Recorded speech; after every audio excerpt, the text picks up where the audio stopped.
The sky above Elara's head was not blue, but a bruised, perpetual twilight of ochre and violet.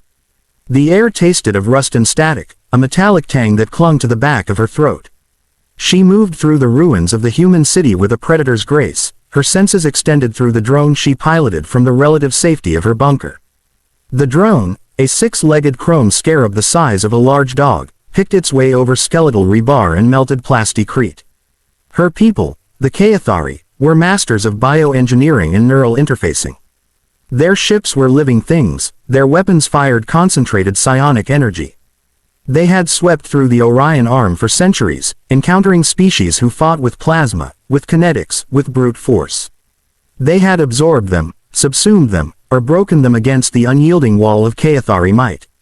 Humanity was different, not in their weapons. Their lasers were primitive, their projectile weapons laughably physical. Their difference was in their mind. A Kayathari war mind, a symphony of interlinked consciousness, would lash out to shatter the enemy's collective will. Against humanity, it was like trying to grip smoke. Their minds were islands, fiercely independent, chaotic, and resilient in a way that was utterly alien. Elara's mission was simple.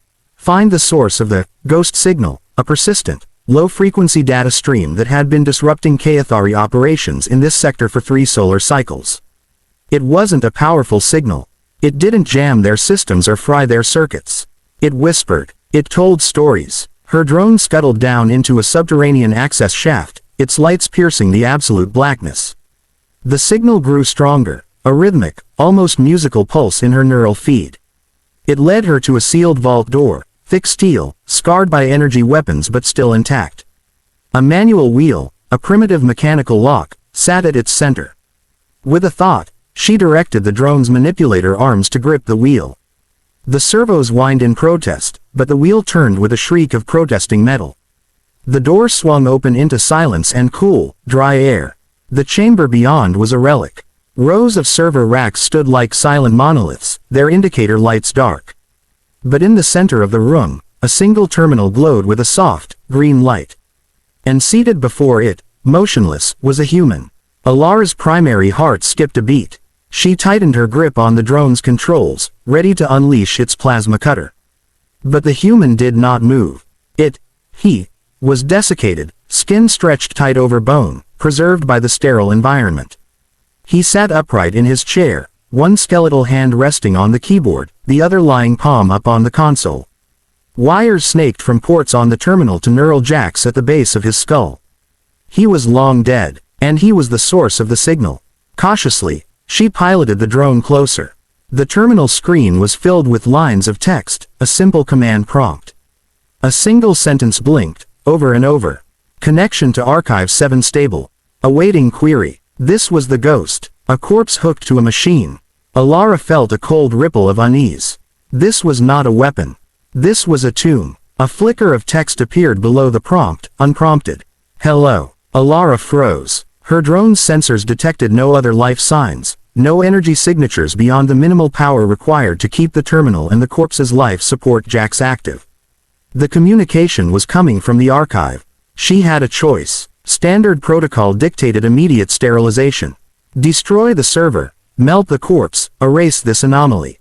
But her scientific curiosity, a trait the Kayathari cultivated for analysis, warred with her tactical training. How could a dead human be communicating? What was the archive? She directed the drone to extend a comms link, establishing a direct, text-only data feed to her own neural interface. Query. Identify yourself. The response was immediate. I am the curator, a low-fidelity AI construct built from the neural engram of Dr. Aris Thorne. My physical component is deceased. You are Kayathari. Acknowledged. You are the source of the disruptive signal. Disruptive is a subjective term. I broadcast. Your systems interpret it as disruption. I offer context. Context for what? Elara typed, her mind racing. An engram. A copied consciousness. Humanity's forays into AI were crude, but this was something else. A ghost in the machine, literally. Context for your victory. You believe you fight a war. You are performing an autopsy. The words hung in her mind, cold and precise. An autopsy. The dissection of a dead thing. Anger, hot and sharp, flared within her. The Kayathari were the pinnacle of evolution. They were life, perfected. Your species is defeated. Your worlds are ours. This is the natural order. The strong absorb the weak. A simple philosophy. Perhaps too simple. Let me show you something. Query. Access file. Solstice. A data packet streamed into her interface. It was not a military report or a tactical analysis. It was a memory. She is no longer Elara of the Kaethari. She is a young woman, Lena, her breath fogging in the cold air. She stands on a mountainside, the snow crisp under her boots. The sun is a pale, winter gold, dipping below the peaks. In her hands, she holds a mug of something hot, the steam carrying the scent of cinnamon and apple. She is not alone. A man stands beside her, his arm around her shoulders. He says nothing. They watch the sunset together. A deep, profound peace settles over her, a sense of belonging, of connection to this man, to this moment, to this silent, beautiful world. It is a feeling so alien, so deeply personal and warm, that it aches. Elara recoiled, severing the link. She was back in her bunker, her hands trembling. The memory, Lena's memory, clung to her, the ghost of cinnamon on her tongue, the warmth of the man's arm around her. It was invasive. It was obscene. What is this? She transmitted, her thoughts laced with fury. A data point, a memory of a winter solstice, circa 2147. A moment of peace. There are billions more. This is a weapon. You assault me with sentiment. It is context. You see us as a collective to be broken. We were never a collective. We were a chorus. A billion individual songs.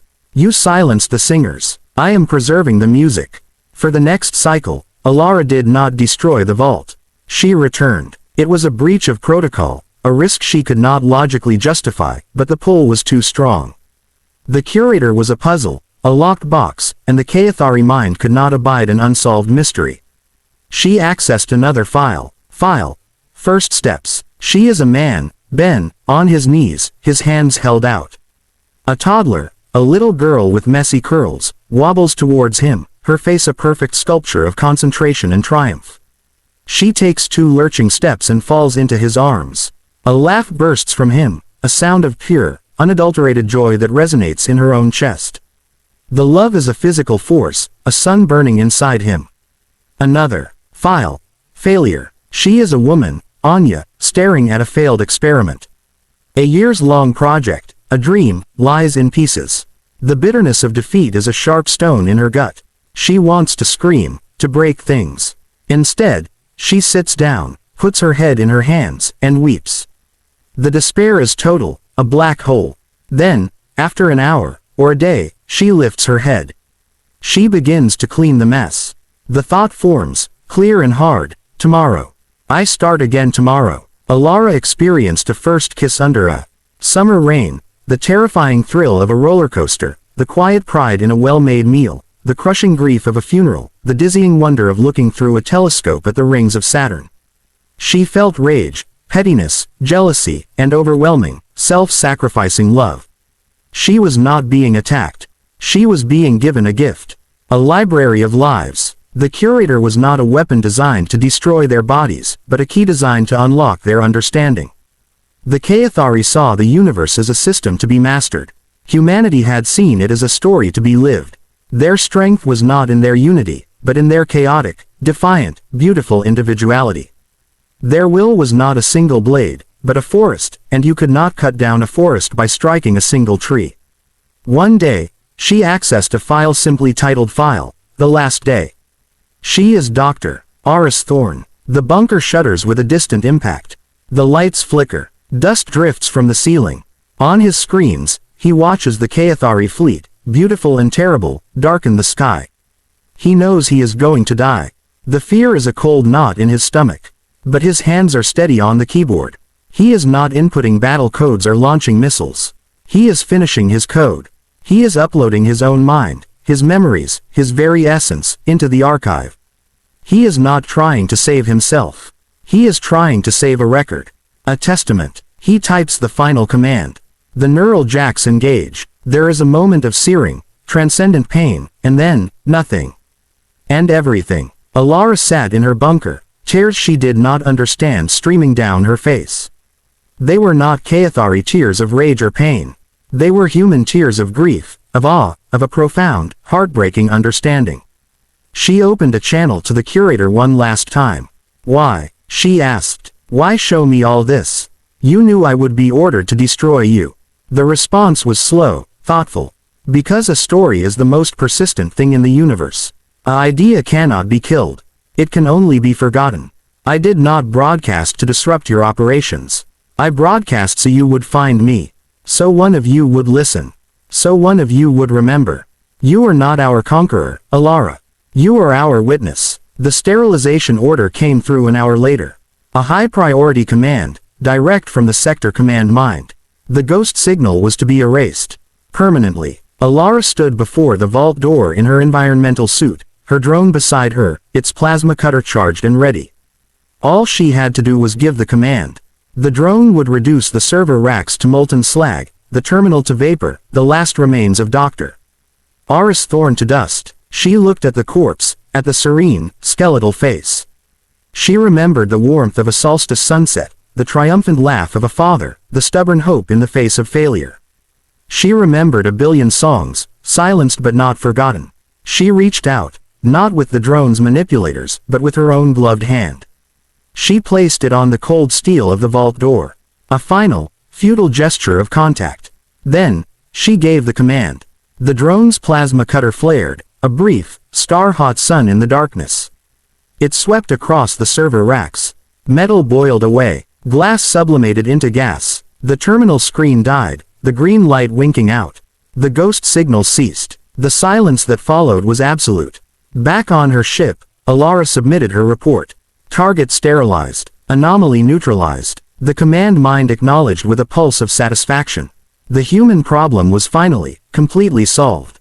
But that night, as Elara drifted into her mandated rest cycle, she did not dream of Kaethari victories or the orderly patterns of the cosmos. She dreamed of a snow-covered mountain and the scent of cinnamon. She dreamed of a child's first steps. She dreamed of a man, in a dark bunker, giving his last breath not to a curse, but to a story. And in the quiet of her mind, a new signal began to broadcast. Not a powerful, disruptive one. A whisper, a single, sustained note from a human song. She was the witness, and she would not forget. The war was over, but the story had just found a new teller.